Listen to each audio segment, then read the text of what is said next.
So behind me is the 18th hole, the final hole here at Finca Courtesend, this par 5 up over the hill. And this is the location where we're going to film this third video in the series on how you can master the driver. This particular video is going to be focusing on the downswing.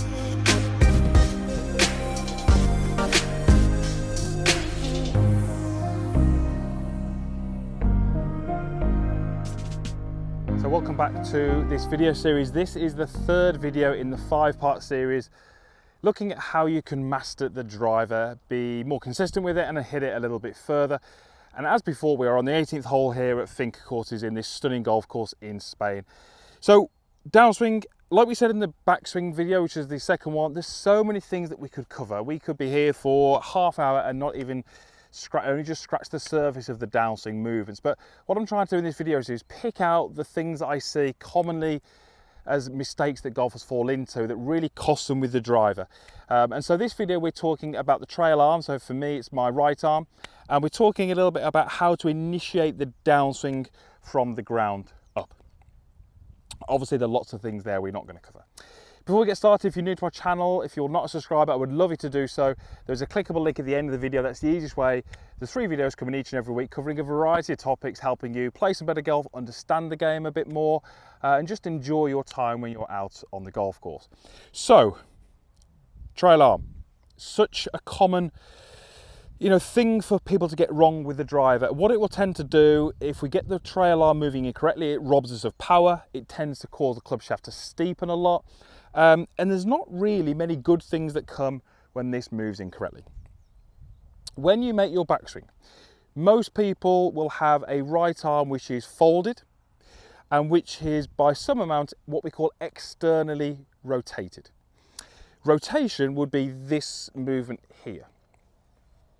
So most golfers actually get that trail arm into a fairly good position. But what we'll see on the downswing is the elbow doesn't move quick enough to begin with. So as we start down, the hand tends to move more than the elbow.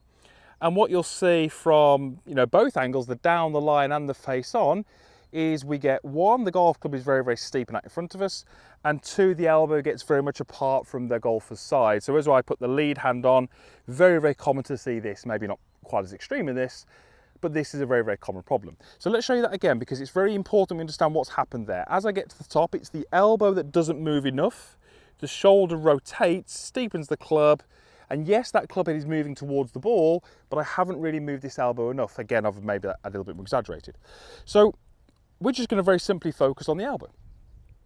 So when I get to the top of the golf swing, what I would like to have happen is as I start down, this elbow is working a little bit more back in front of me. Now, the relationship between the elbow and my body is actually not changing. You'll notice that all I'm doing is I'm rotating, and that rotation is moving the elbow in front. I do not want you, and I hear lots of golfers talk about this, I do not want you from the top to feel like you're ramming your elbow into your side. That's not what we're trying to do. What we are trying to do is create this good relationship in the backswing and then just maintain it as we start down. What I'm doing there is the drill I would like you to do. Take your starting position, hold right down onto the grip, the club shaft and the grip. Get yourself set up, move up to the top and take your lead arm and hook it under the back of your elbow. And as you start down, feel what that would be like. I'm maintaining my right arm position. I'm not changing it, it's just maintaining. Its relationship with my body is exactly the same. What that does, it allows me to shallow the golf club. It allows me to maintain some of the angles in my wrist, and then I can start to use that in towards the golf ball. If you remember the demonstrations I did at the start, that's going to look very, very different. For many of you, when you do that, you will actually feel a little bit of kind of tightness in here in the shoulder. If you feel a lot of tightness and you can't do that, it might suggest that there are some physical limitations in the golf swing, therefore you can't achieve the right position. It might be a case of working around it or trying to do a few exercises, stretches, or a little bit of work on trying to strengthen or loosen off that part of your body. So the next thing we're going to do is talk a little bit about shifting pressure to begin with. If we can combine this with the move into the right arm, really powerful for hitting that driver. This is a slight backswing sort of drill, but also a little bit of a downswing drill. I want you to, when you get to the top of your backswing, you're just going to slightly lift your lead heel. Doesn't have to be a lot. But I want you to feel like your start of your downswing is working more into that lead heel. And I don't mean just putting the heel down, I mean using your whole body to put some pressure through that heel. This is transferring pressure through to that lead side. There are multiple examples of golfers who lift that lead heel. If you think about how you view golf, you tend to view golf very much from this down the line. And often you don't see that lead heel lifting. Justin Rose lifts that heel, Molinari started lifting that heel, we know Bubba Watson lifts that heel. And if you look at the close-up of McIlroy, he actually lifts that heel slightly in transition as well. So we know that when we get to the top of our backswing, we have shifted pressure. Therefore, there's not a lot of weight or pressure on that heel. But we can actually just accentuate that by lifting the heel a little bit and then actually starting by just applying some pressure through that foot. And like I said, we're doing that through the whole body, not just by planting the heel.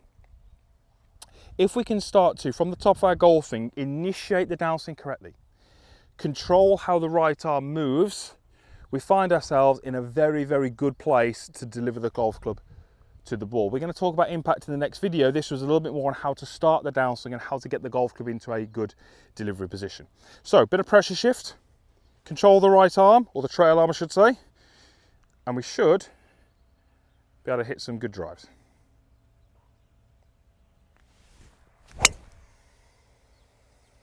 And that's gone a little bit up the right, but it's a par 5, shouldn't put me in too much trouble, and I've still got a chance of getting to this green in 2. So downswing, initiate it in the right way, get that trail arm working, going to leave you in a much better position to hit some longer, straighter drives. Right, video 4 is coming next, which is all about impact, and then video 5 is some practical on-course things you can do in terms of course management and shot selections, ultimately helping you master that drive. A huge thank you to this phenomenal golf course, Finca Cortesian, hosting me for a few days. I haven't had a chance to play it, but I've obviously driven around the course and lots of videos. So I've seen the golf course and I'm itching to get out there and play a few holes. Hopefully I might get to do that tomorrow morning. Thanks for watching. Usual stuff is down below and the subscribe link over there. Would love to have you a subscriber of my channel. Thanks for watching.